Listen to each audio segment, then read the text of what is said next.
북한 이탈 주민이 경제를 움직이는 사업가가 되었습니다.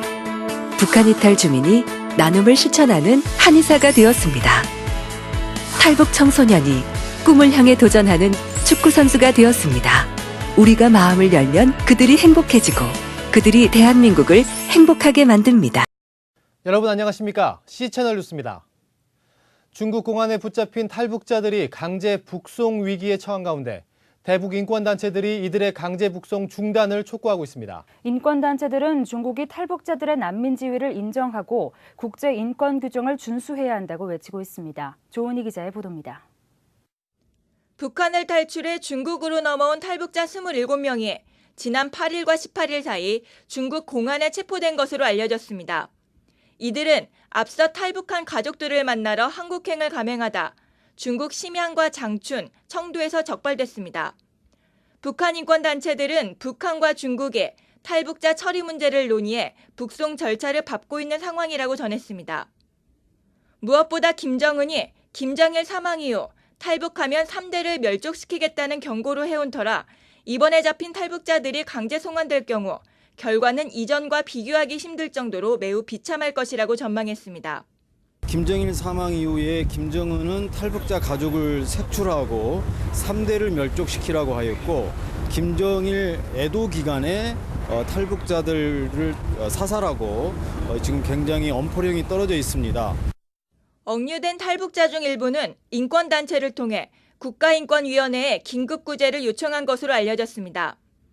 탈북자 강제 송환이 UN 난민협약 제33조와 고문방지협약 제3조를 위반한다는 겁니다. 협약들은 생명의 위협이나 처벌 우려가 있는 곳으로 난민을 보내선 안 된다는 내용을 담고 있습니다. 자유선진당 박선영 의원은 중국이 국제법을 준수하고 중국 내 탈북민에 대해 난민 지위를 부여해야 한다고 촉구했습니다. 또 탈북자 체포 과정에서 중국 공안이 함정 수사를 펼쳤다는 의혹도 제기했습니다. 2,500만 북한 주민이 고통을 받고 있습니다. 더구나 그런 탄압을 이기지 못하고 그리고 자유를 찾아서 탈북한 탈북자들을 국제인권법을 어겨가면서까지 북한에 강제로 되돌려 보낸다는 건 있을 수 없는 일입니다. 북한 인권단체와 시민들은 중국 대사관 앞에서 탈북자들의 강제 북송 중지를 촉구하는 집회를 계속 진행하고 있습니다. 2006년 탈북해 인권 모임 나우를 이끌고 있는 지성호 회장은 북한 동포들이 위험에 처해 있는데 침묵하는 것이 도리가 아니라며 국제사회에 관심을 촉구했습니다.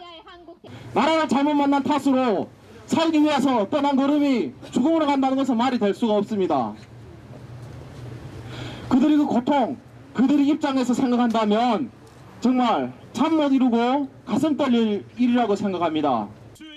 한편 북한 인권단체들은 온라인 서명 캠페인을 진행하고 UN 난민기구에 전달해 국제사회에 관심을 촉구할 계획입니다.